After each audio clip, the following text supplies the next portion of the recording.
तो फिर मैं उसी इरादे से आया हूँ।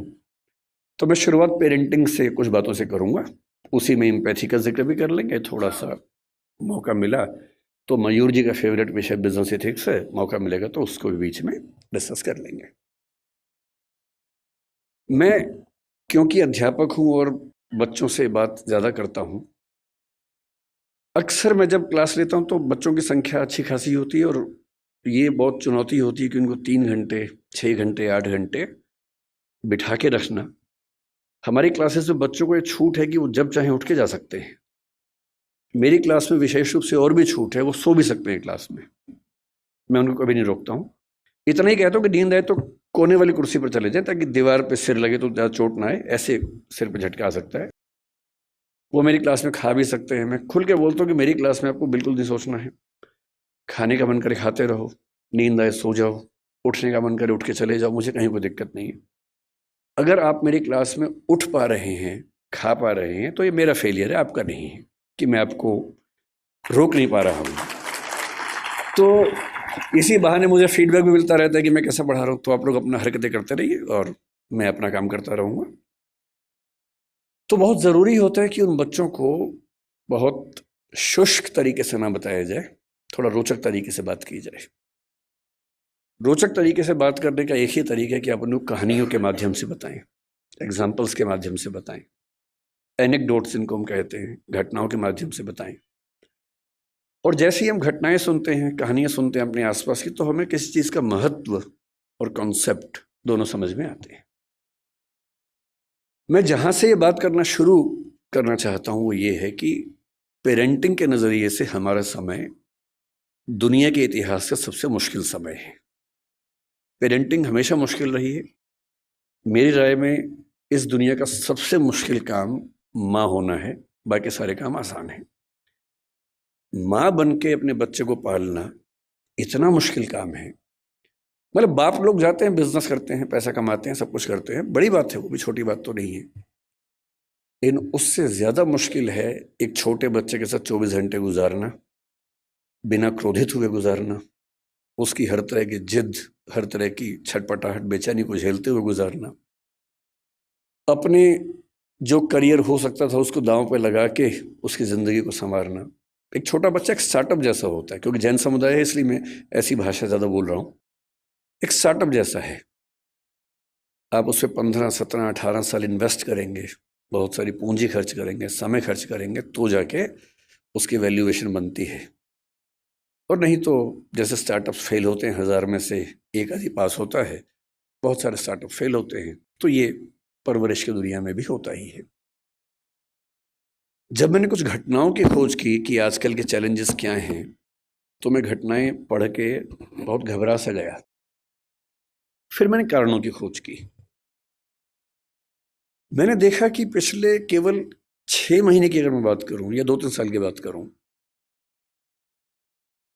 तो ये घटना कि किसी पेरेंट ने अपने बच्चे को मार ही दिया, किसी भी दौर की तुलना में ज्यादा हो रही है। फिलिसाइड एक शब्द होता है साइकोलॉजी में। फिलिसाइड का मतलब है अपने बच्चे को मार देना।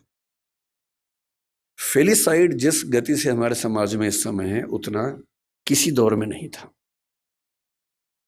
आज के ही अखबार में एक खबर मैंने पढ़ी, परसों की खबर है।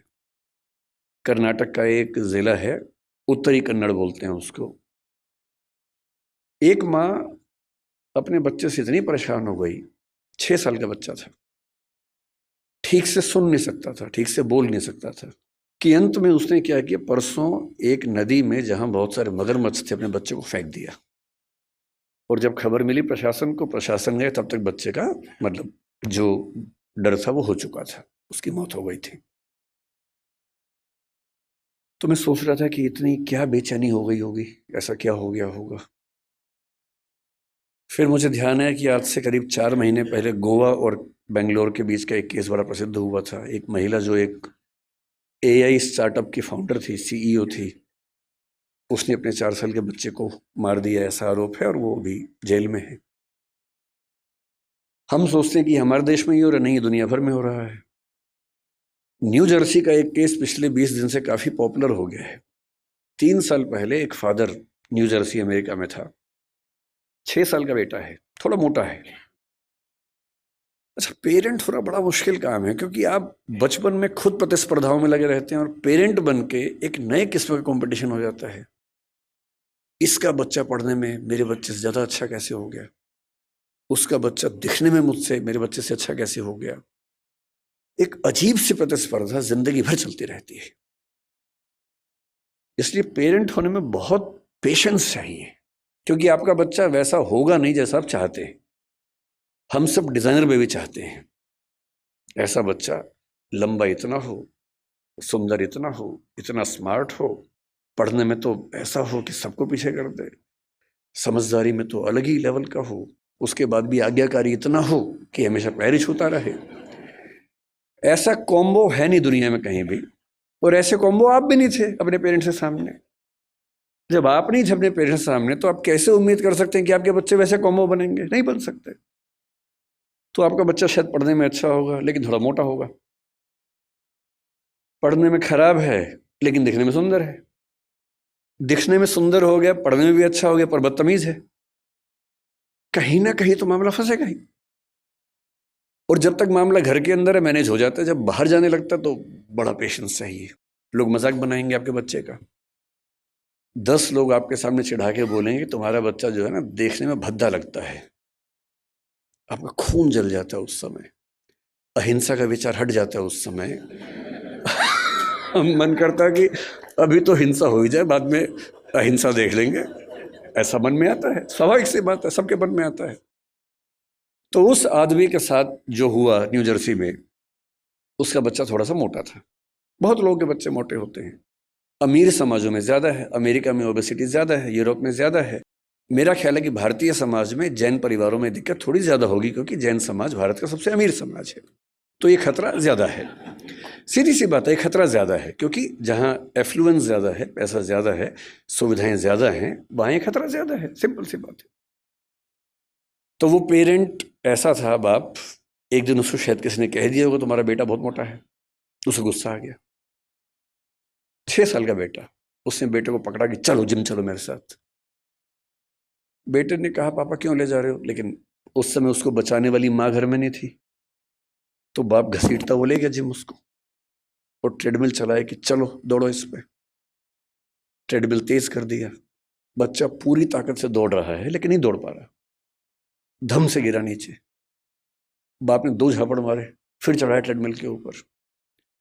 5-6 बार वो गिरा, और ऐसा गिरा कि उसकी मौत हो गई। और अब 3 साल बाद इस घटना के, लगभग 3 साल हो गए इस बात को, अब केस शुरू हुआ, उसके फादर जेल में हैं। 30 साल की सजा का प्रस्ताव दिया गया सरकार की ओर से, क्योंकि वहां प्ली बार्गेनिंग होती है कि इतनी सजा ले लो तो केस नहीं चलाएंगे, नहीं तो केस चलाएंगे। तो उसने कहा कि मैं सजा नहीं मानूंगा, तो केस चल रहा है, बाप जेल में। ये घटनाएं इतनी मात्रा में पहले नहीं सुनी जाती थी।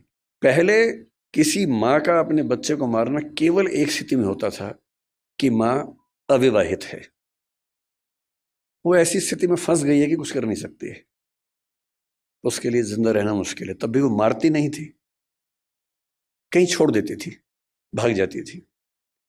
ऐसी ये घटना में कबीरदास का इतिहास हम पढ़ते हैं।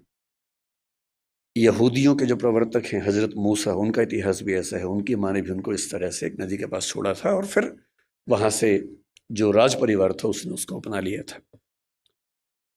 ये घटनाएं बढ़ रही हैं, इसका मतलब पेरेंट्स का जो पेशेंस का लेवल है वो दुनिया के इतिहास का सबसे कम इस समय हो चुका है। एक तरफा नहीं है, ये बच्चों की साइड से भी है। अगर आप बच्चों का मनोविज्ञान देखेंगे तो वो भी बहुत अच्छे सिम्टम्स नहीं आ रहे हैं इस समय। अभी 2-3 महीने पहले बेंगलोर में घटना घटी है। 14 साल का एक बच्चा, 15 साल का उसका भाई, 2 भाई हैं। 14 साल के बच्चे ने अपने माँ बाप दोनों की हत्या कर दी। एक बहुत बड़ा बोल्डर उनके ऊपर फेंका, बाप के ऊपर।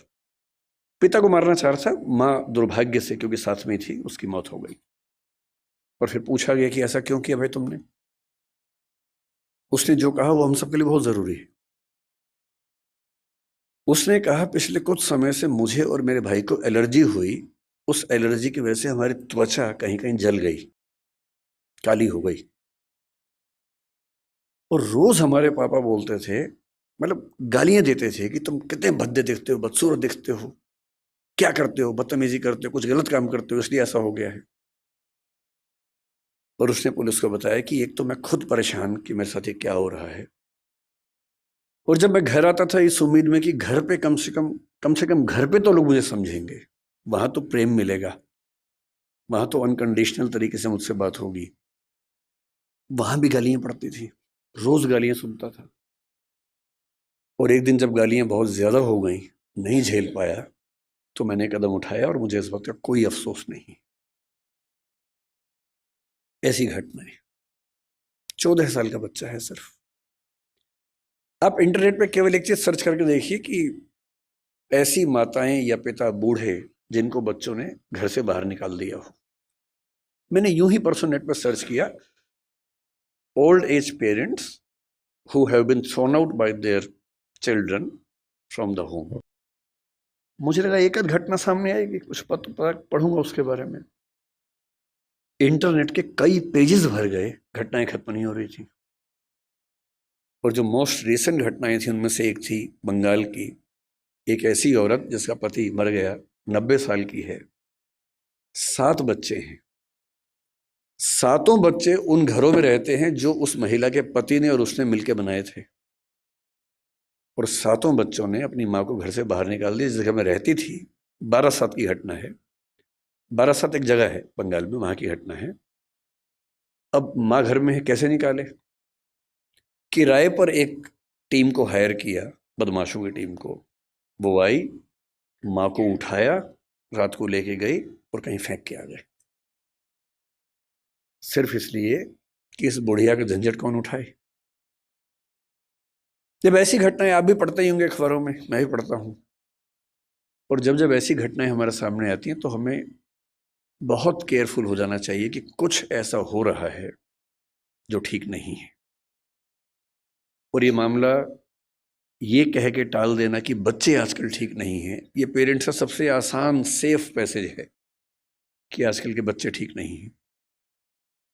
हमें समझना चाहिए कि ये मामला बच्चों से ज़्यादा पेरेंट्स के लिए महत्वपूर्ण है, कि उनसे कहीं कोई ऐसी गलती तो नहीं हो रही कि ऐसी घटनाएं हमारे समाज में ज़्यादा हो रही हैं।